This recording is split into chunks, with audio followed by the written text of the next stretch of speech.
यसू अल मसीह के अजीम, कुदरती और फतहमंद नाम में आप सबकी सलामती हो। मेरे अजीज भाइयों और बहनों, खुदावंद के फजल, रहम और अमन के साथ आपको हमारे चैनल मेरी निजात में खुश आमदीद कहते हैं। यरूशलेम की सरजमीन में एक नई रूहानी तहरीक उभर रही है जो हमें बाइबल की कदीम नबूवतों की याद दिलाती है। ऐसा महसूस होता है जैसे तारीख खुद को दोहरा रही है। बहुत जल्द दुनिया एक अजीम वाक़े का मुशाहिदा करेगी, एक ऐसा वाक़या जिसका जिक्र हजारों साल कबल मुक़द्दस नौश्तों में हुआ था, यरूशलेम में तीसरे हैकल की तामीर। ये कोई अफसाना नहीं बल्कि हकीकत के करीब है। मुतादद अलामती अशिया जैसे कि मुक़द्दस मेनोरा, जिसे 7 शाखों वाला चरागदान कहते हैं, शो ब्रेड की मेज़, सुनहरी बर्तन और काहिनों के मखसूस लिबास सब तैयार किए जा चुके हैं। इन अशिया की तैयारी का मकसद सिर्फ सकाफती वर्था नहीं बल्कि एक वाज़ेह इशारा है कि यरूशलेम में एक नई इबादतगाह कायम होने वाली है।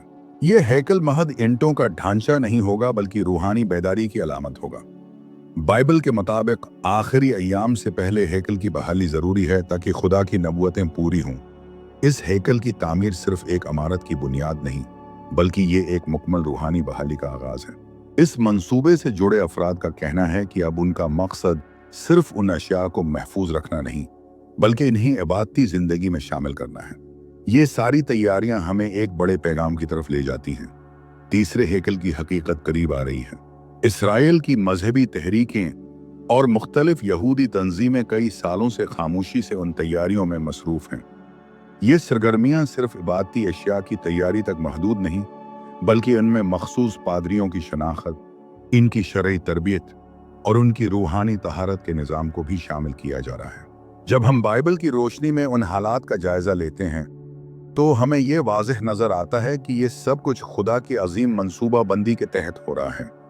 यह मंसूबा सिर्फ इसराइल के लिए नहीं बल्कि तमाम अक़वाम के लिए एक इलाही पैगाम रखता है।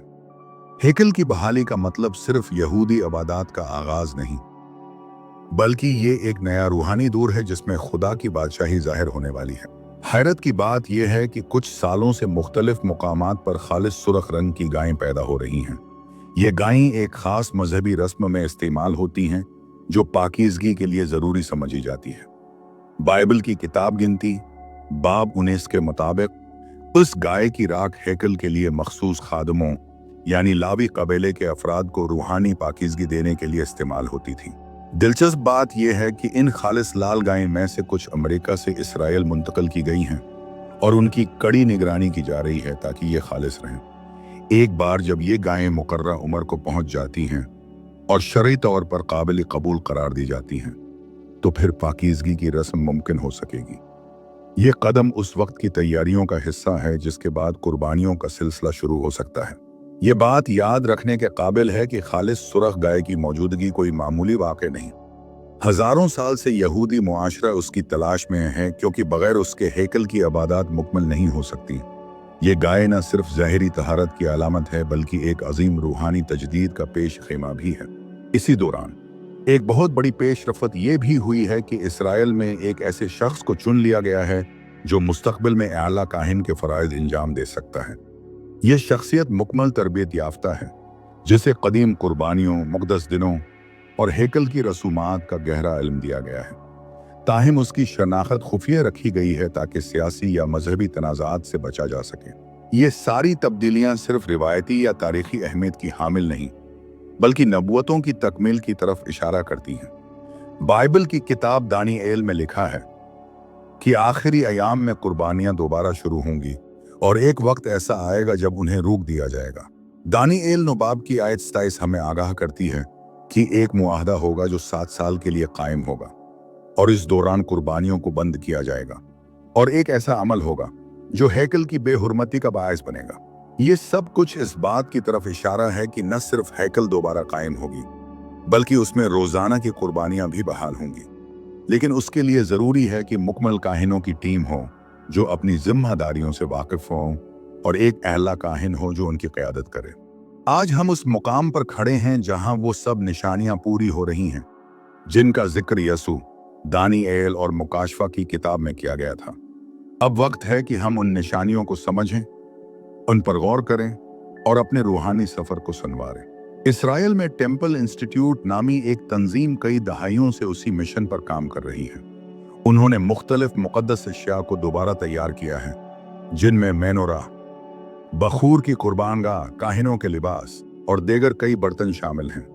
उसके अलावा वो लावी कबीले के अफराद को तरबियत दे रहे हैं ताकि जब हैकल मुकम्मल हो जाए तो ये लोग अपनी खिदमत अंजाम दे सकें। ये सब कुछ एक लम्हा फिक्रिया है। ये वक्त है गौर करने का, दुआ करने का और खुदा के करीब आने का, क्योंकि जो निशानियां हम देख रहे हैं वो महज इत्तेफाक नहीं, बल्कि वो सब कुछ है जिसका जिक्र यसू ने मती 24 बाब में किया था। बस जब तुम उस उजाड़ डालने वाली मकरू चीज को जो नबी दानी एल की मोरफत कही गई मुकद्दस जगह में खड़ी हुई देखो तो समझ लो, यसू ने खबरदार किया कि एक वक्त आएगा जब हैकल की बेहुरमती होगी, और ये उस वक्त की निशानी होगी जब बड़ी मुसीबत का आगाज होगा। वही 7 साला दवर जो कई मुफसरीन के नजदीक ट्रिबुलेशन यानी मुसीबत का जमाना कहलाता है। उसका मतलब ये है कि हैकल पहले से तामीर हो चुकी होगी, कुर्बानियां जारी होंगी और आला काहिन अपनी खिदमत सिर अंजाम दे रहा होगा। जब हम देखते हैं कि ये सब तैयारियां मुकम्मल हो रही हैं तो हमें अपने दिलों को तैयार रखना चाहिए। ये वक्त खौफ का नहीं बल्कि ईमान का है। अगर ये सब कुछ बाइबल की पेशन गोइयों के अयन मुताबिक हो रहा है तो हमें न सिर्फ खुदा के कलाम पर ईमान रखना चाहिए बल्कि उसके करीब भी होना चाहिए। हमें दिन, तारीख या वक्त की पेशन गोई करने का हुक्म नहीं दिया गया, लेकिन हमें दौर पहचानने का इख्तियार जरूर दिया गया है। यह लम्हा हमें याद दिलाता है कि यसू मसीह सिर्फ निजात दहिंदा ही नहीं बल्कि वो आसमानी आला काहिन भी है, जैसा कि अबरानियों 4 बाब 14 आयत हमें याद दिलाती है। बस चूंकि हमारा ऐसा बड़ा सरदार काहिन है जो आसमानों से गुजर गया, यानी खुदा का बेटा यसू, तो आओ हम अपने इकरार पर मजबूती से कायम रहें। न कोई जमीनी हैकल, न कोई इंसानी कुर्बानी और न कोई पादरी यसू के काम को मुकम्मल नहीं कर सकता, लेकिन बाइबल कहती है कि यह सब कुछ एक नबूवती तरतीब का हिस्सा है जिसके जरिए खुदा अपने मंसूबे को पूरा कर रहा है। बस होशियार रहें, दुआ में रहें और अपने दिल को तैयार रखें, क्योंकि निजात का वक्त करीब है। आए हम दुआ करें। ऐ कादिर मुतलक खुदा, हम तेरे शुक्रगुजार हैं कि तूने हमें उन निशानियों को देखने की तौफीक दी जिनका जिक्र तूने अपने पाक कलाम में सदियों पहले किया था। खुदावंद, जब हम यरूशलेम में तीसरे हैकल की तैयारियों, एला काहिन की बहाली और आखिरी अय्याम की झलकियां देखते हैं तो हमारा दिल लरजता है मगर हमारा ईमान मजबूत होता है। ए खुदावंद, हमें बेदार रख, होशियार रख और अपने कलाम के मुताबिक चलने की कुव्वत अता फरमा। हमें दुनियावी अंधेरों से बचाकर अपनी रोशनी की तरफ ले चल। हम तुझसे फरियाद करते हैं कि हमारे दिलों को पाक कर, ताकि जब तू वापस आए हम तेरा इस्तकबाल ईमान, मोहब्बत और वफादारी से कर सकें। ऐ यसू, तू ही हमारा अब्दी आला काहिन है। हम अपने दिलों, जानों और जिंदगानी को तेरे हाथों में सौंपते हैं। हमारा ईमान तुझ पर कायम रहे, चाहे दुनिया में कोई भी हलचल क्यों ना हो। हम तेरी आमद के मुंतजिर हैं। खुदा आप सबको बरकत दे।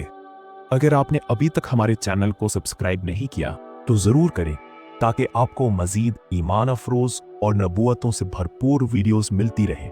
खुदा की सलामती आप पर हो। आमीन।